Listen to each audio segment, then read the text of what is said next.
जय हिंद। एलएलबी छठे सेमेस्टर के सभी स्टूडेंट्स का स्वागत है। एक सीनियर प्रोफेसर के तौर पर आज मैं पेपर के 6003 यानी लॉ ऑफ ह्यूमन राइट्स के एक बहुत ही महत्वपूर्ण विषय पर यह विस्तृत एक्सप्लेनर लेकर आया हूं। इस लेक्चर का उद्देश्य हर एक कॉन्सेप्ट को गहराई से समझाना है ताकि परीक्षा के लिए कोई भी छोटी से छोटी जानकारी मिस ना हो। तो चलिए बिना समय बर्बाद किए सीधा विषय पर आते हैं। परीक्षा में अक्सर ये सीधा सवाल पूछा जाता है। What means are employed for the enforcement of human rights at the international level? Explain the various modes for implementation under the ICCPR and ICESCR.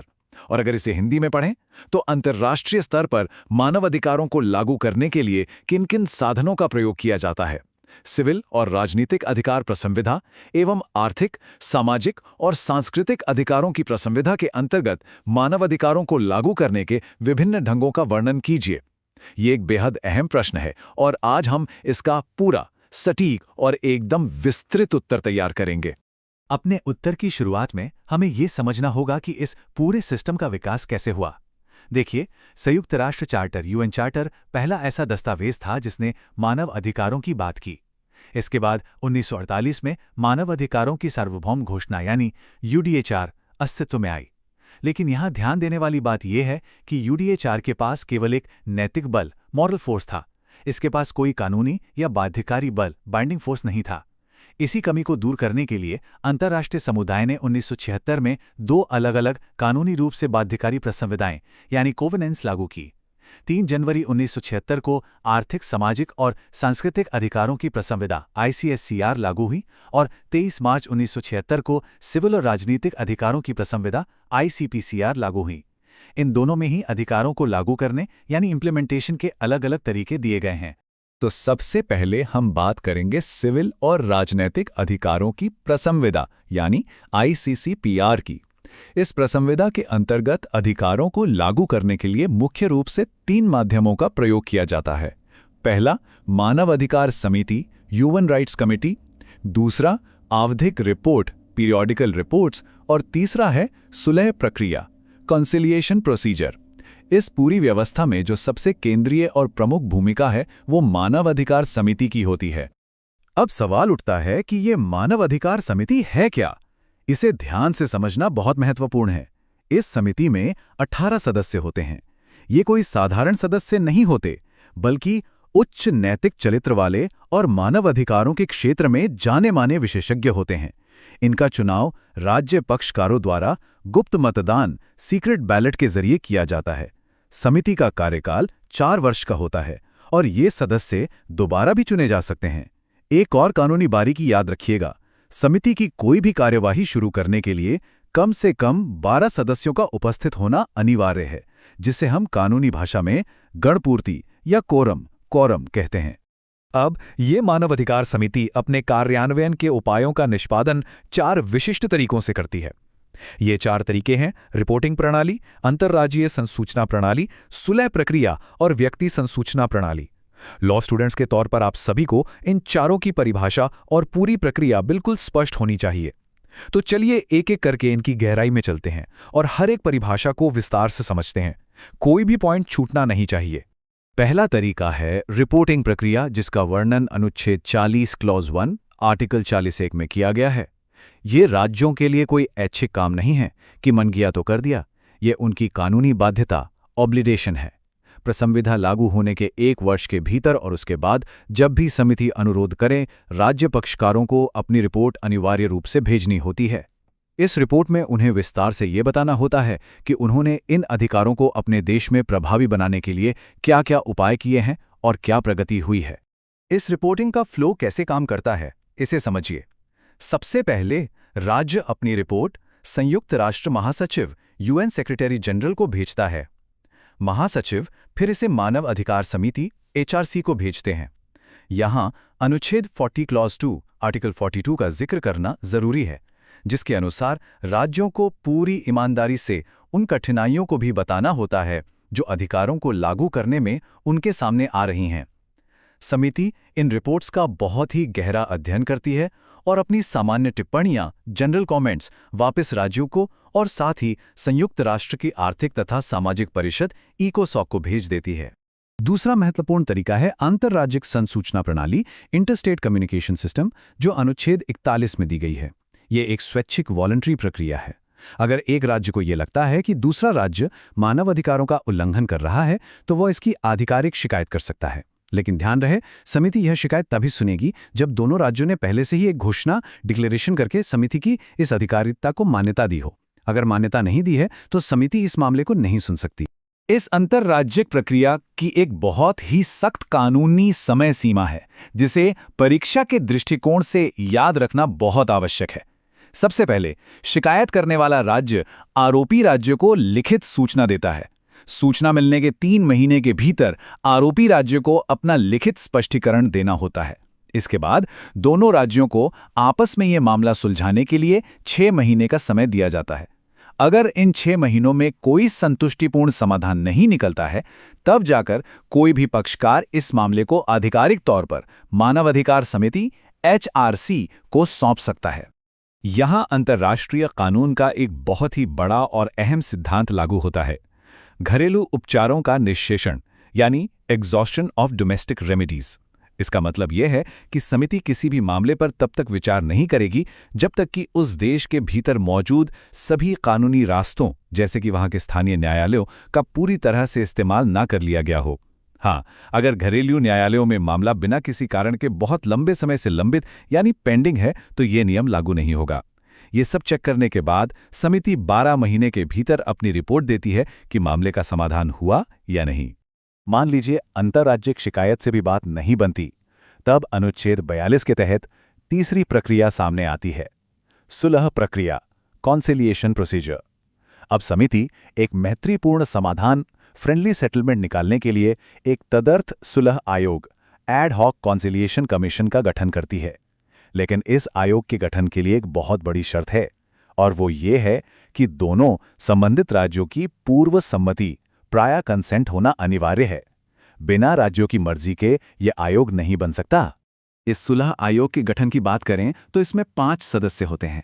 ये पांचों सदस्य दोनों राज्यों को मंजूर होने चाहिए। लेकिन अगर दोनों राज्य 3 महीने के भीतर इन नामों पर सहमत नहीं हो पाते हैं, तो मानवाधिकार समिति अपने ही सदस्यों में से 2/3 बहुमत द्वारा गुप्त मतदान से इन 5 सदस्यों को चुन लेती है। यह आयोग जिनीवा या संयुक्त राष्ट्र मुख्यालय में बैठकर मामले को सुलझाने का पूरा प्रयास करता है।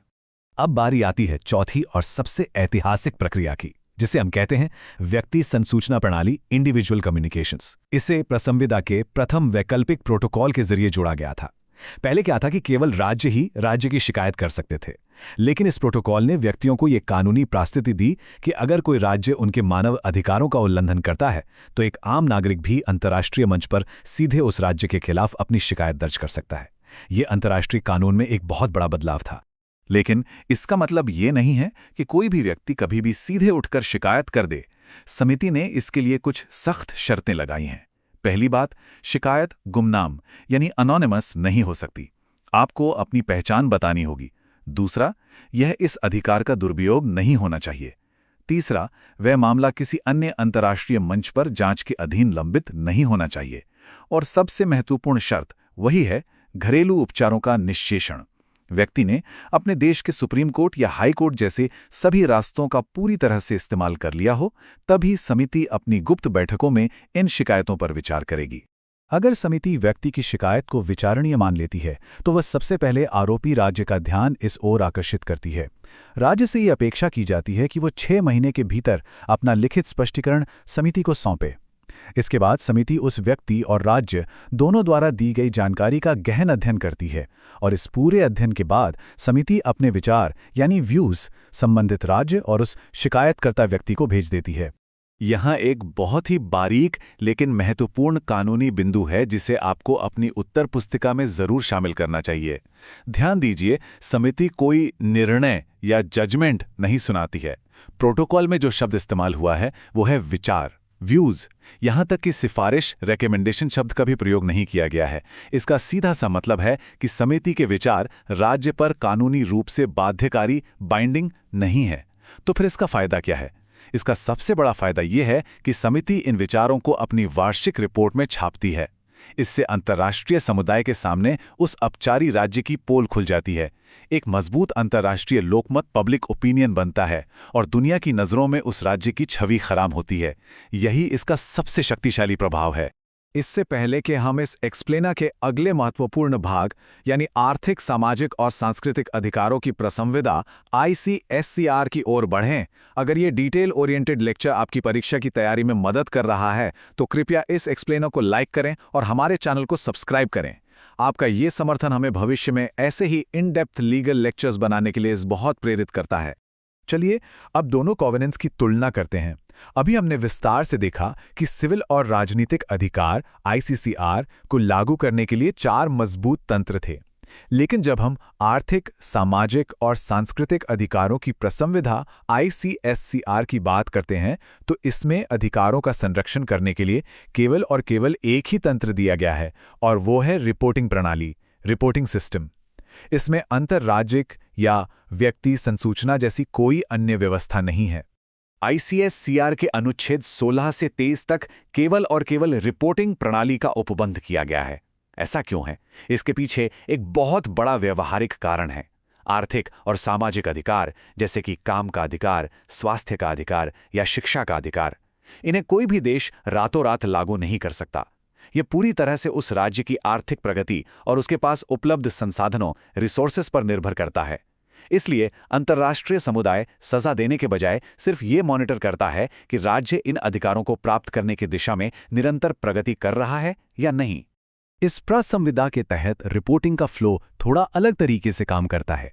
राज्य अपनी प्रोग्रेस रिपोर्ट संयुक्त राष्ट्र महासचिव के पास भेजते हैं।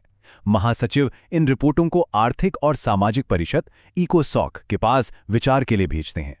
प्रसंविधा लागू होने के 2 वर्ष बाद इकोसॉक एक कार्यक्रम निर्धारित करता है जिसके अनुसार राज्यों को अपनी रिपोर्ट भेजनी होती है। इकोसॉक इन रिपोर्टों को आगे मानवाधिकार आयोग, ह्यूमन राइट्स कमीशन और अन्य विशिष्ट अधिकरणों, स्पेशलाइज्ड एजेंसीज को विस्तृत अध्ययन के लिए भेज सकता है। इसके बाद अनुच्छेद 21 के अनुसार इकोसॉक के पास एक बहुत ही महत्वपूर्ण शक्ति आ जाती है। वो राज्यों और विशिष्ट अभिकरणों से प्राप्त जानकारी का एक संक्षिप्त सारांश तैयार करती है। इस सारांश के साथ वो अपनी सामान्य प्रकृति की सिफारिशें सीधे संयुक्त राष्ट्र महासभा UN जनरल असेंबली को भेज देती है। इससे होता यह है कि पूरी दुनिया के सामने उस रिपोर्ट पर चर्चा हो सकती है। इसके अलावा अनुच्छेद 22 बहुत ही व्यवहारिक और सहयोगात्मक दृष्टिकोण अपनाता है। अगर कोई विकासशील देश अपनी आर्थिक कमजोरी के कारण इन अधिकारों को लागू नहीं कर पा रहा है तो इकोसॉक संयुक्त राष्ट्र के अन्य अंगों और विशिष्ट अभिकरणों का ध्यान इस ओर आकर्षित करती है। इसका उद्देश्य ये है कि उस राज्य को आवश्यक तकनीकी सहायता, टेक्निकल असिस्टेंस प्रदान की जा सके, जिससे वह धीरे धीरे प्रसंविधा के उपबंधों का प्रभावी कार्यान्वयन करने में सक्षम हो सके। तो इस पूरे विश्लेषणात्मक लेक्चर का निष्कर्ष क्या निकलता है? निष्कर्ष ये है कि अंतर्राष्ट्रीय स्तर पर मानव अधिकारों को लागू करने के लिए कोई अंतर्राष्ट्रीय पुलिस या सजा देने वाला कोर्ट नहीं बैठा है। इसका पूरा प्रवर्तन अंतर्राष्ट्रीय पारदर्शिता, लोकमत के दबाव, राज्यों की आपसी सहमति और उनकी आर्थिक प्रगति पर ही निर्भर करता है। रिपोर्टिंग प्रणाली और संसूचना प्रणालियां राज्यों को लगातार उनके दायित्वों की याद दिलाती हैं और उन्हें विश्व पटल पर जवाबदेह बनाती हैं। परीक्षा में इस उत्तर को बिल्कुल इसी क्रम और इसी गहराई के साथ लिखना सबसे प्रभावी रहेगा। बिना किसी वैश्विक पुलिस या सेना के केवल पारदर्शिता और कूटनीति के दम पर मानव अधिकारों की रक्षा करना ही अंतर्राष्ट्रीय कानून की सबसे बड़ी चुनौती भी है और सबसे बड़ी उपलब्धि भी। इस एक्सप्लेनर में हमारे साथ बने रहने के लिए बहुत बहुत धन्यवाद।